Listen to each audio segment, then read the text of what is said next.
Imagine this, you're walking down a quiet street, your mind tangled in thoughts you don't have names for.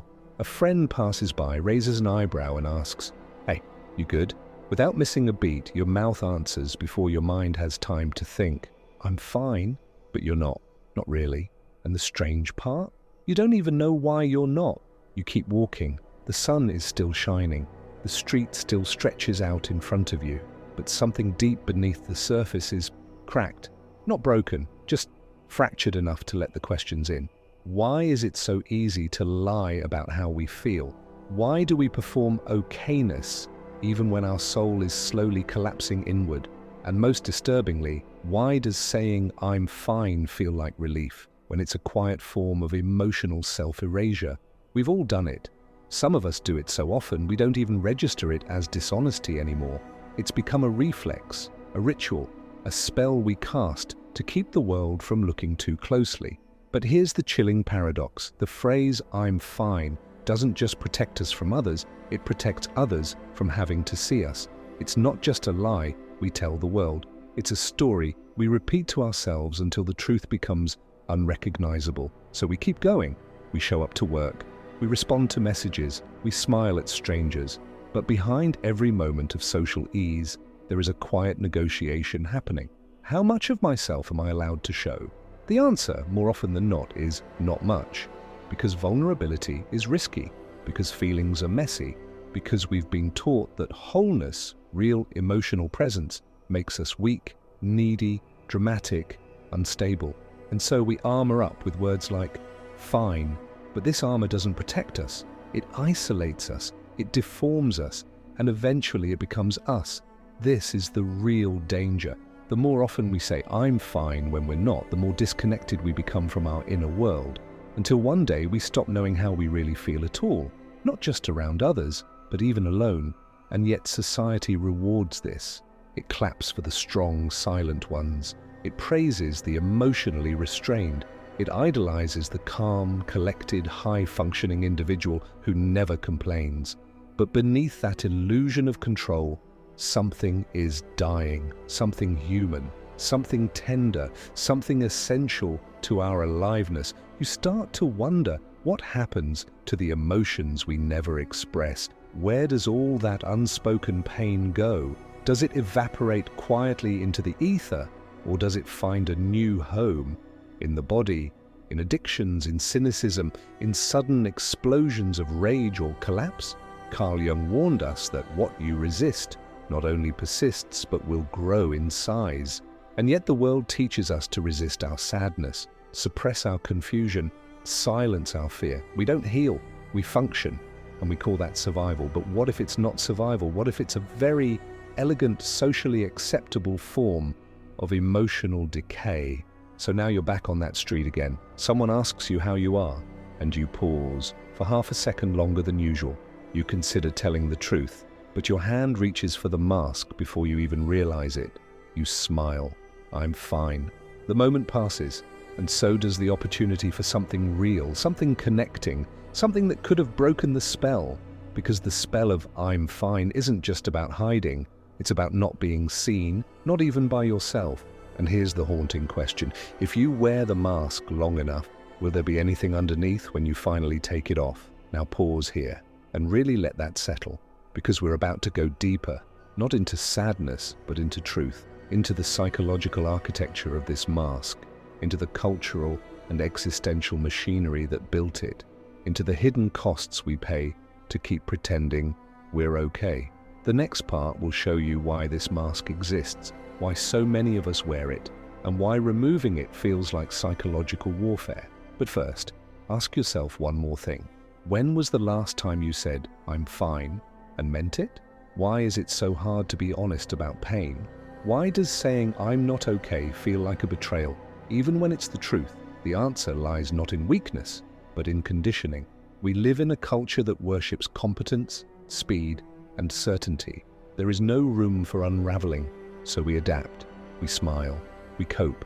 And the mask of "I'm fine" becomes not just acceptable, but expected. But this expectation didn't appear out of nowhere.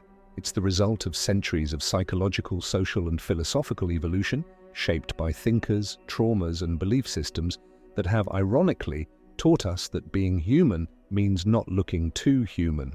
To understand why we hide our truth, we must first understand a painful truth about society. Most people are terrified of feeling, not just their own feelings, but yours too. Pain, sadness, fear, they're inconvenient. They disrupt the social order, they demand presence, they require time. And in a hyper-efficient, hyper-productive world, there is no time for depth. So we streamline our emotions the way we streamline our calendars, scheduling grief for later, denying rage, numbing sorrow. And when we don't suppress it, we package it, we medicalize it, we pathologize it. We reduce our complex internal experience into a checkbox on a diagnostic form.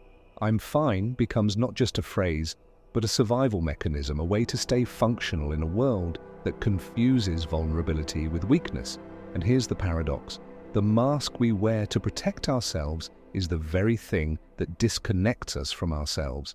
Carl Jung, the great Swiss psychiatrist, called this the shadow, the parts of ourselves we repress because they don't fit the image we want the world to see. The shadow isn't just anger, sadness, or fear.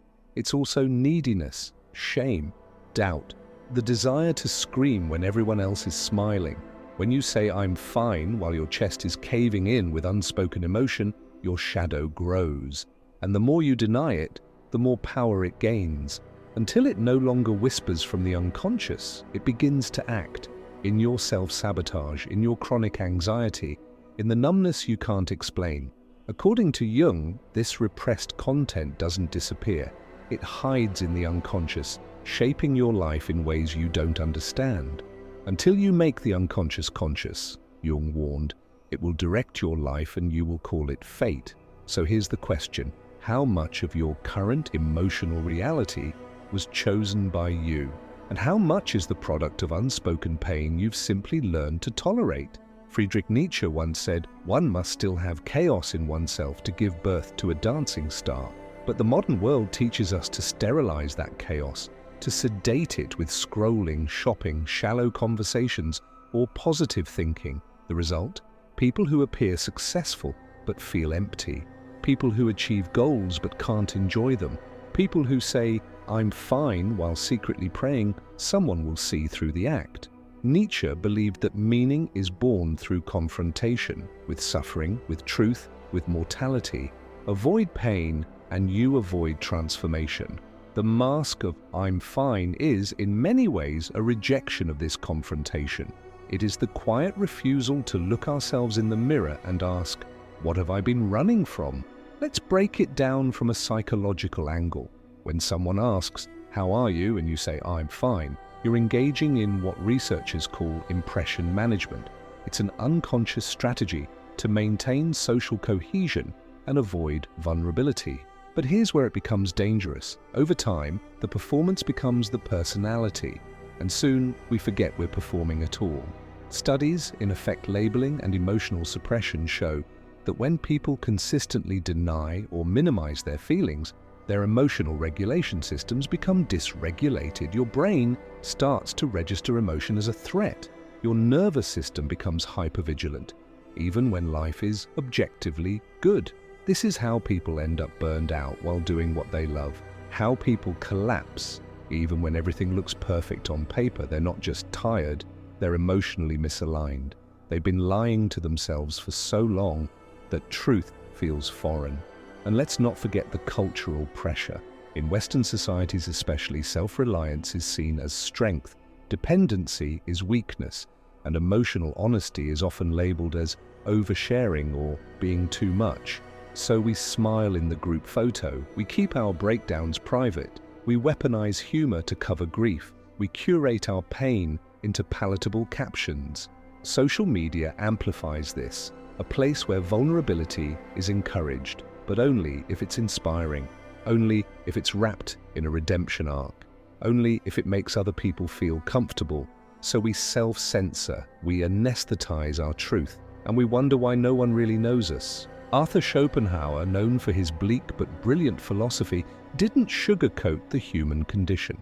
He wrote that existence itself is suffering, not because life is tragic, but because human desire is endless and often unconscious. We suffer, he said, not just from what happens to us, but from the illusion that we are supposed to be happy all the time. The modern mantra, "I'm fine," is, in a way, the echo of this illusion. It's our refusal to accept the full emotional spectrum of being alive. It's our quiet war against the parts of ourselves that feel too raw, too chaotic, too dark to reveal. But here's the thing: truth, real, lived truth, is never polished. It's not always pretty, but it's the only foundation strong enough to build an authentic life. We now begin to see the mask for what it is, not a small lie, but a massive cultural agreement to keep things surface level, to avoid the mess, to protect the illusion, to survive rather than transform. But what happens when the mask begins to crack, when your soul begins to rebel against the polished version of yourself? What happens when the mask no longer fits? That's what we'll uncover next, because the lie of "I'm fine" doesn't just hide our wounds, it creates new ones, ones that fester in silence. Let's explore the unseen consequences, the internal costs of this dangerous performance. On the surface, the words "I'm fine" are harmless, but under the surface, they carry a quiet violence. Not the kind that shouts or slams doors, the kind that whispers, the kind that erodes slowly, silently, day by day. Because every time you say it and don't mean it, you're sending your nervous system a message. Your truth doesn't matter. Stay quiet. Nobody wants the real you. Over time, that message becomes your reality. The first casualty of pretending you're okay is self-trust. When you repeatedly silence your emotions to appear functional, you begin to lose touch with what you actually feel. You stop knowing whether your anger is justified, whether your sadness is real, whether your joy is authentic. You second-guess yourself. You apologize for crying. You laugh at things that don't feel funny. You nod when you want to scream. And the worst part? Eventually, you stop even noticing the disconnect. You become good at performing, so good in fact that even you believe it. This is how we become strangers to ourselves, not through sudden trauma, but through the slow denial of everyday truth. Dr. Bessel van der Kolk, in his groundbreaking work The Body Keeps the Score, showed what happens when emotional honesty is denied. When the truth has no voice, the body speaks instead. Tension in your jaw from unspoken anger, tightness in your chest from repressed grief, chronic fatigue from carrying a smile too heavy to hold. "I'm fine" becomes a lie the body no longer agrees to support. This is why so many people feel exhausted despite getting enough sleep. Why anxiety flares up in seemingly calm moments. Why breakdowns often come not during tragedy, but in the aftermath of pretending everything's okay for too long. When your internal reality and external expression are out of sync, your body goes into survival mode, always on edge, always managing contradiction, and eventually something breaks.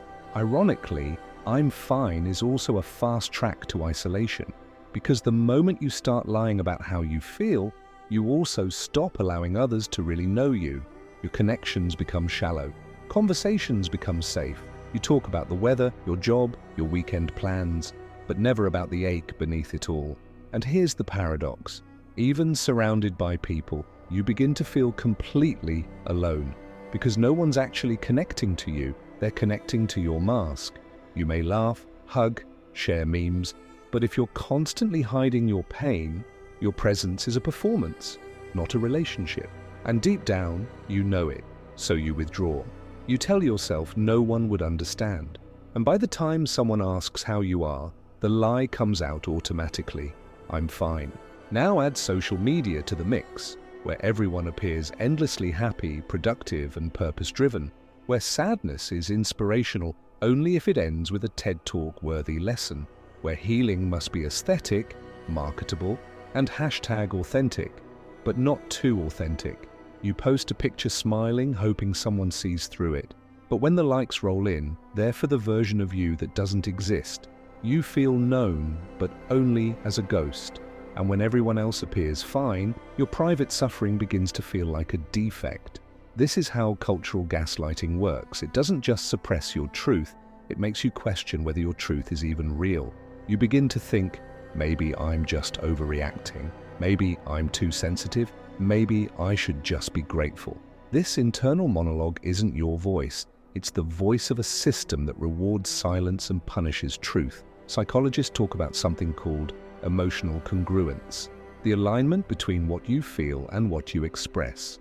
It's not just a nice idea, it's a requirement for psychological health. When your external life reflects your internal world, your nervous system relaxes, you feel safe in your own body, relationships become more intimate, creativity flows more freely. But when that alignment breaks down, the consequences are profound. You begin to live in two worlds, the world of how you feel and the world of how you appear. And the distance between them becomes your suffering. Every time you say, I'm fine, when you're not, it's a small betrayal. It may seem like nothing, a polite response, a moment of self-protection. But these moments accumulate, they shape how you see yourself. They train your brain to avoid truth. They weaken your ability to ask for help when you truly need it. And one day, when you're at your limit, you may find that you no longer remember how to be real. You've practiced dishonesty for so long that authenticity feels dangerous. This is the hidden cost, not just disconnection from others, but from yourself. If you wear the mask long enough, you forget you're wearing it. The phrase, I'm fine, becomes so habitual, so reflexive, that you don't even consider being honest. You smile out of habit. You say no worries while your insides twist. You offer support to everyone else, but never to yourself. And the tragedy is that the people around you believe you. They think you're strong. They admire your resilience. They have no idea you're unraveling in silence. This is how suffering hides in plain sight. Not in dramatic outbursts, but in the quiet people who always seem to be holding it together until they don't. We now begin to see the full weight of the lie. I'm fine isn't just a social courtesy. It's a wall, a mask, a performance. It keeps people comfortable, but it keeps you imprisoned. The question now isn't just what it costs to tell the truth. The question is, what does it cost you not to? But what if we could break the spell? What if there were a way to rebel, not just socially, but psychologically, to reject the mask, to reclaim the truth, to remember what it means to be whole? That's where we're going next. Let's talk about rebellion, not with fists, but with radical honesty. Imagine this. You wake up one morning and before your feet hit the floor, the old script starts running. Smile, say you're fine, be pleasant, be productive, don't feel too much, don't let it show. Now imagine, just for a moment, that you stop. You don't reach for your mask, you don't rehearse the lie. You sit in the discomfort and you ask yourself, what am I actually feeling? That's the beginning of rebellion. Not the loud, dramatic kind that smashes windows and waves flags, but the kind that quietly, defiantly chooses truth over performance. The kind that rebuilds a fractured self from the inside out. The most subversive thing you can do in a culture obsessed with appearances is to be honest. Not performatively honest, not the curated kind of vulnerability we post on social media, but raw, private, difficult honesty, the kind that doesn't need to be seen to be real. Psychologist Carl Jung once said, "The curious paradox is that when I accept myself just as I am, then I can change." This is where the rebellion begins, not by fixing yourself, but by facing yourself, naming the emotions you've suppressed, sitting with them, letting them breathe. You're not trying to solve them, you're just finally letting them exist.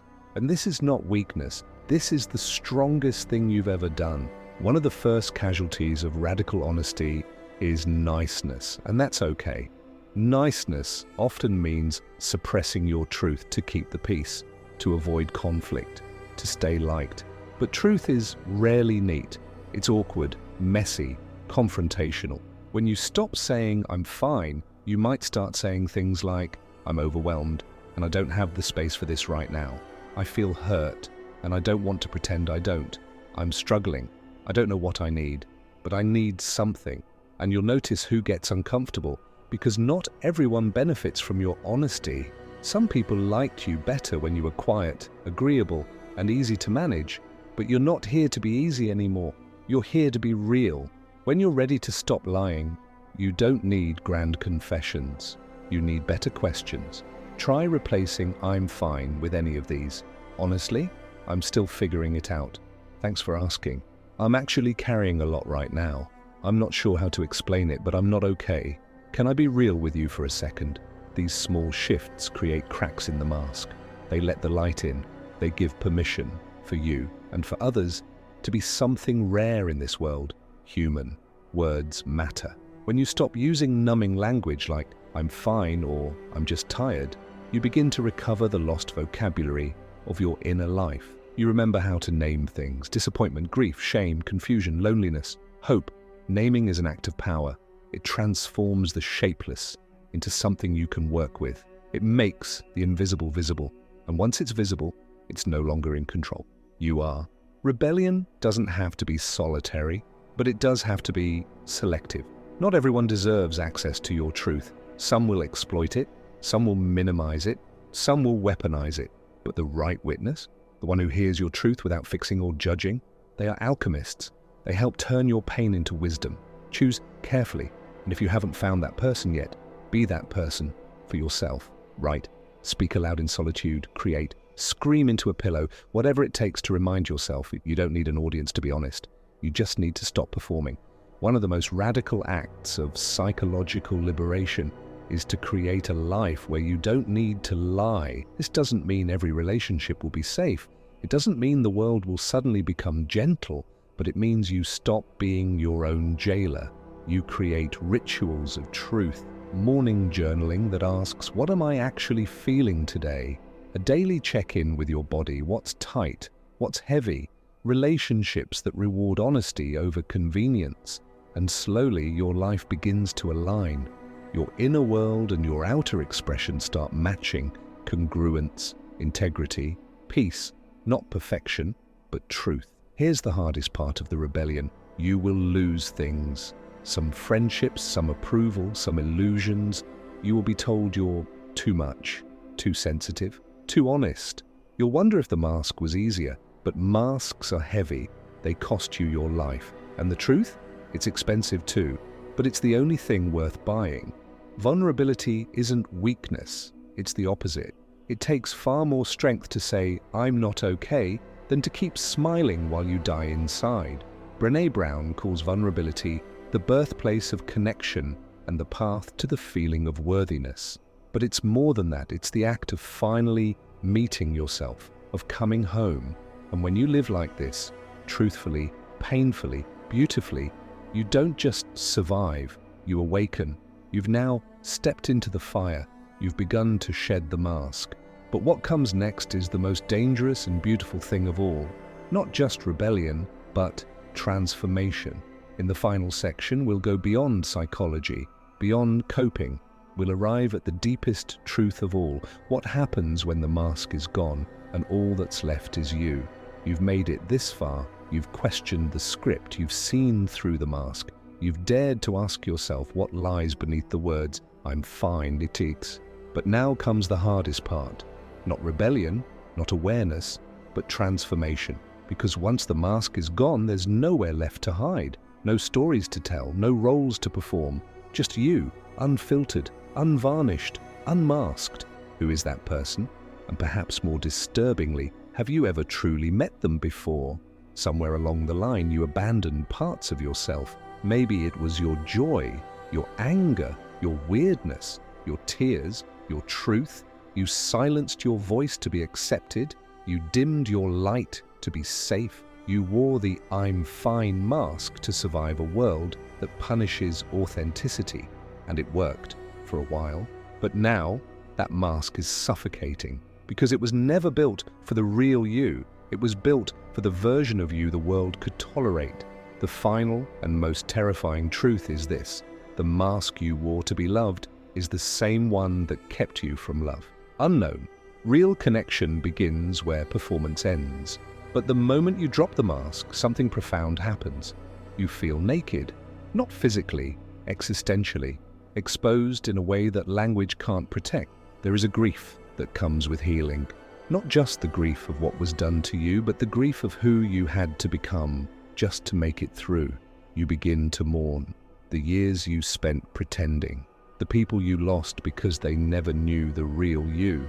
The opportunities that slipped away while you were busy being fine. The inner child who learned to smile through pain, to avoid being a burden. And this grief isn't clean, it's not poetic, it's raw, but it's necessary. Because to reclaim yourself, you have to let go of the person you were never meant to be. Carl Jung once said, "The privilege of a lifetime is to become who you truly are." This is your task now, not just to remove the mask, but to reclaim the self behind it. That means integrating the parts of you that were rejected, the soft, the sensitive, the wild, the scared, the angry, the passionate, the messy. These aren't flaws, they're clues, breadcrumbs that lead you back to your wholeness. Every part you denied has something to teach you. Shame teaches humility. Anger teaches boundaries. Grief teaches compassion. Fear teaches awareness. You are not broken, you are complex. And complexity is not a problem to fix. It's a masterpiece to explore. What if you were never meant to be fine? What if you were meant to be fully alive? To feel deeply, to think independently, to speak honestly, to live authentically, to ache and create and connect, not despite your pain, but because of it. The final, most powerful realization is this: I'm fine is a graveyard, and you are not here to die quietly. You are here to wake up, to tell the truth, to feel everything, to rebuild your identity from the ground up, not around who others needed you to be, but around who you actually are. The people who do this are rare. They scare others because they can't be controlled with shame. They can't be manipulated with silence. They don't play along with roles that betray their truth. They don't just wear authenticity like a badge. They live it like a vow. You'll feel raw for a while, vulnerable, awkward, exposed. Some people will leave, others will misunderstand, but new people will arrive. People who recognize the sound of truth when they hear it. You'll start building relationships based not on performance, but presence.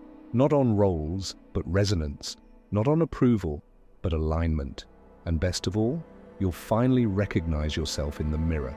Not the curated version, not the edited self, not the survivor in costume, just you, flawed, beautiful, and real. If you've made it this far, there's a reason. Somewhere deep inside, you're done lying, you're tired of pretending, you're ready to stop saying, "I'm fine," when you're not. So here's the question that remains. If you stopped lying today, what would be the first truth you'd speak? Not to the world, not to your family, not to your friends, just to yourself. Whisper it, write it, weep it, whatever it is, start there. That's not the end of your story, that's the real beginning.